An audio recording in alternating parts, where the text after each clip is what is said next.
Nobody does it better.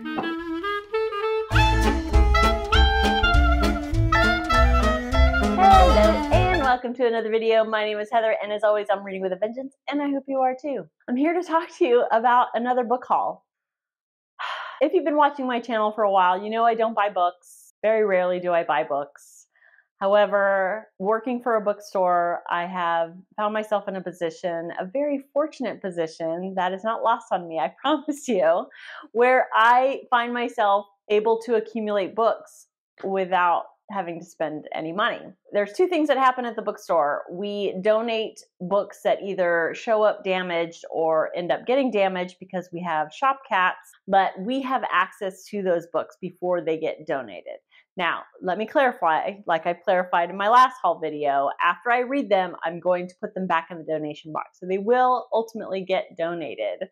We also have access to advanced reader copies for the next 6-8 months. So we have these huge shelves where we have access to ARCs because one of our job requirements, if you want to call it a requirement, we are required to read one ARC per month and give an honest review on a website called Edelweiss. Because that's a requirement, we get access to a bunch of ARCs, and not just physical ARCs, but digital ARCs as well. It's a really, really fantastic perk to the job. Anyways, I have been accumulating books like nobody's business. I am probably going to have my husband build some bookshelves because this isn't going to cut it.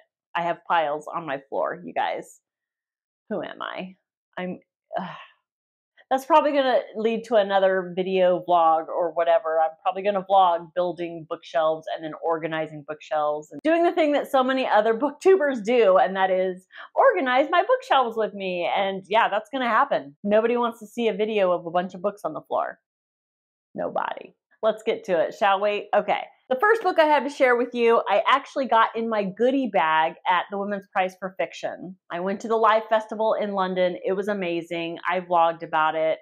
I'll link the vlog down below. But the goodie bag had a book in it, out of many other things. But this is called Cheri or Cheri by Joanne Beard. It's a short story / novella. I read it in one sitting. Cheri is a woman who is living with cancer.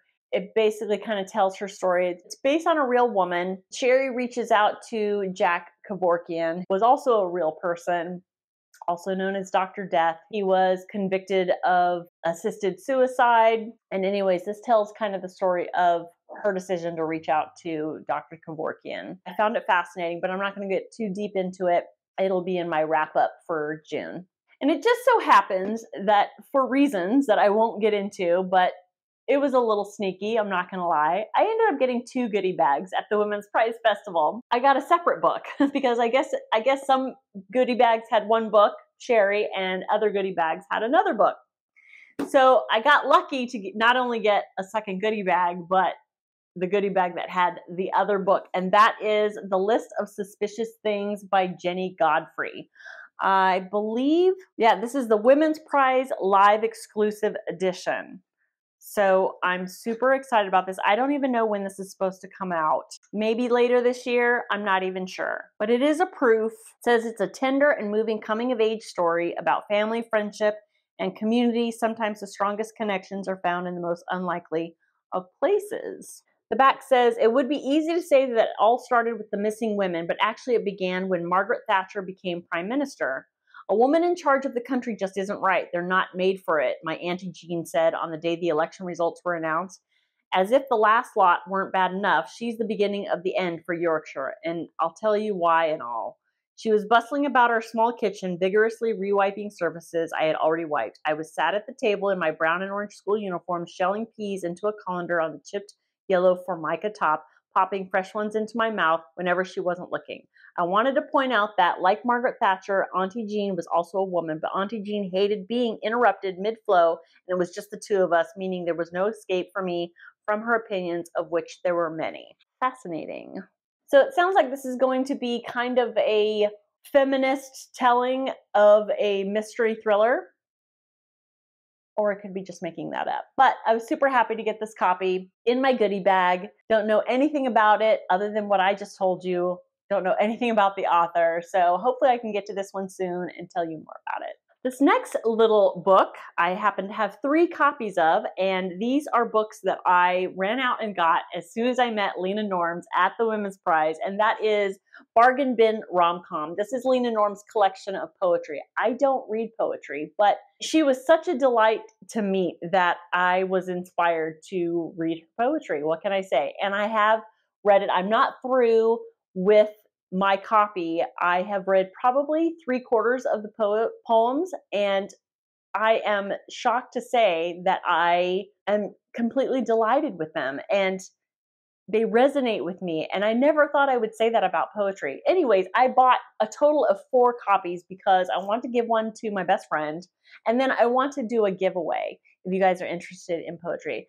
This is not the giveaway video. I will be having a giveaway in the very near future, but I'll be giving away these copies because it was just so fun to meet her and then to read her stuff. It has been such a delight. So anyways, giveaway coming. A standalone review video is also coming once I finish the collection, but I did pick these up while I was in London.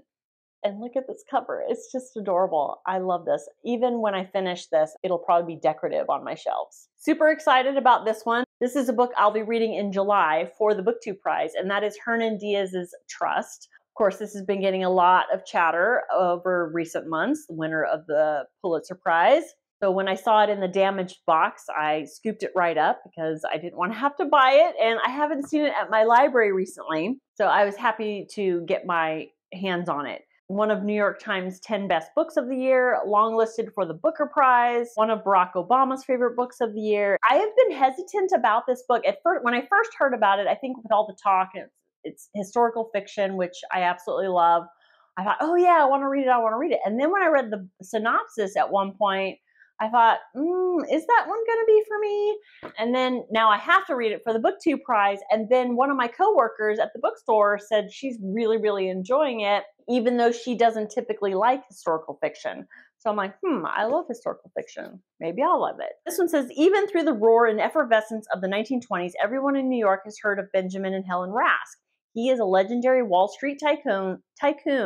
She is the daughter of the eccentric aristocrats. Together, they have risen to the very top of a world of seamlessly endless wealth, all as a decade of excess and speculation draws to an end. But at what cost have they acquired their immense fortune? This is the mystery at the center of Bonds, a successful 1937 novel that all of New York seems to have read. Yet there are other versions of this tale of privilege and deceit. Spanning a century, Hernan Diaz's Trust elegantly puts 4 competing narratives into conversation with one another. And I think that was what I was kind of hesitant about.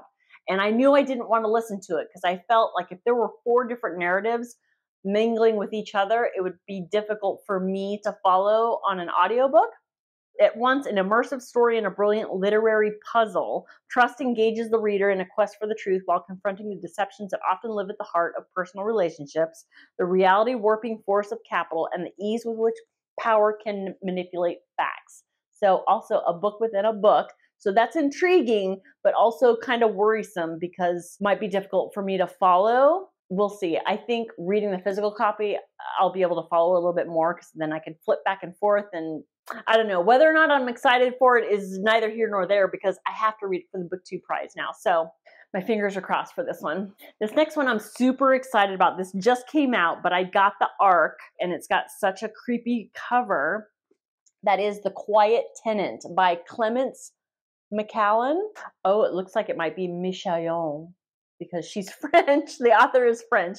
I don't know. Who knows? I could be making that up. So this is a pulse-pounding psychological thriller about a serial killer hiding in plain sight, narrated by the women in his life, his teenage daughter, his girlfriend, and the one victim he has spared. So yeah, this one sounds amazing. Oh, it's a debut novel too, so that's always exciting. Aidan Thomas is a hardworking family man and a respected member of his community. He's also a kidnapper and serial killer who has murdered 8 women. And there's a 9th he has earmarked for death, a woman he's renamed Rachel, imprisoned in a backyard shed where she fears for her life. When Aidan's wife dies, he and his 13-year-old daughter Cecilia are forced to move. Aidan brings Rachel along, introducing her to Cecilia as a family friend who needs a place to stay. After 5 years of captivity, Shirley Rachel is too brainwashed to attempt to escape. But Rachel is a fighter and survivor, and as she tests the boundaries of her new living situation, she begins to form a tenuous connection with Cecilia, and when Emily, a local restaurant owner, develops a crush on the handsome widower, she finds herself drawn into Rachel and Cecilia's orbit too.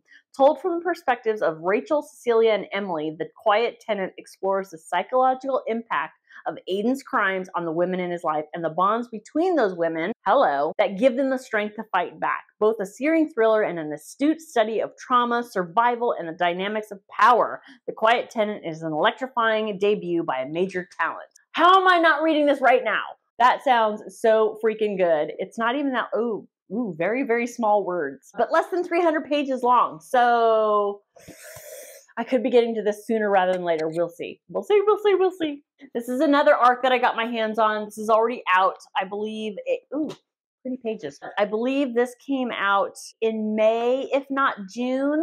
Very, very recently. That's Killingly by Catherine Boutner. Did I feature this in one of my new release videos? But I just know I snatched it off the shelf. So Killingly is based on the unsolved real-life disappearance of a Mount Holyoke student in 1897, a haunting novel of intrigue, longing, and terror, perfect for fans of Donna Tartt and Sarah Waters.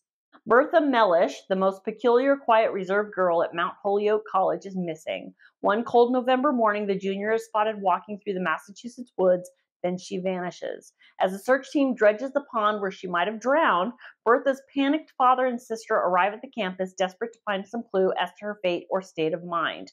Bertha's best friend, Agnes, a scholarly loner studying medicine, might know the truth, but she is being unhelpfully tight-lipped, inciting the suspicions of Bertha's family, her classmates, and the private investigator hired by the Mellish family doctor. As secrets from Agnes's and Bertha's lives come to light, so do the competing agendas driving each person who is searching for Bertha. Where did Bertha go? Who would want to hurt her? And could she still be alive? That sounds intriguing. Has anybody read this yet? I would love to hear more. It sounds a little bit more literary than thrillery, which is not necessarily a bad thing. I like literary fiction, but sometimes that can get in the way of a good mystery. I'm excited for this one. I'm glad I got my copy. And finally, the last book on this list, I'm ashamed. I've succumbed to the hype. If it's free, what can I do?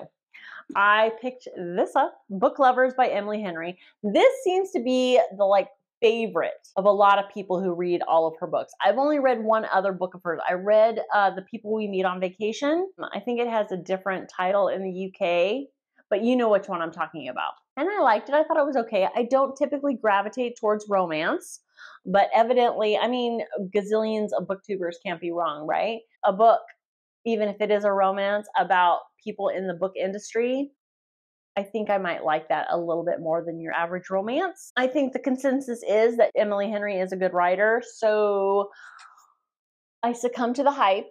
It was free.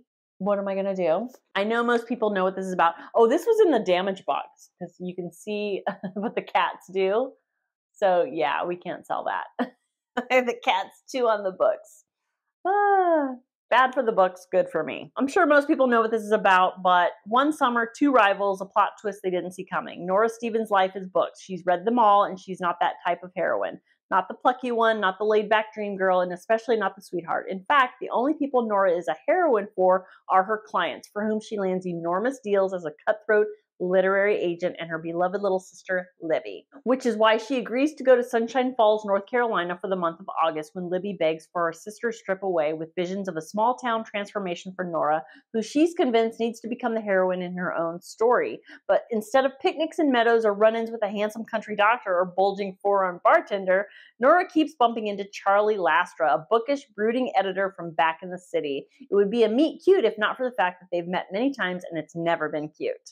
If Nora knows she's not an ideal heroine, Charlie knows he's nobody's hero. But as they are thrown together again and again in a series of coincidences no editor worth their salt would allow, what they discover might just unravel the carefully crafted stories they've written about themselves. Super cute, it sounds like. We'll see if the romance doesn't get in the way of a cute story. Ooh, it's blurred by V.E. Schwab and Casey McQuiston. And Emma Straub. I really love Emma Straub. Book Lovers. So that's it. That's my latest book haul. Those are the goods that I got recently from my very, very lucky, fortunate position at a bookstore. Have you read any of these books? I would love to hear your thoughts, or you can just say hi down in the doodly-doo. If you're still watching at this point, please consider giving that like button a boop, and a subscribe would be wonderful. Thank you, thank you, thank you so much for watching, and I will see you all next time. Bye-bye!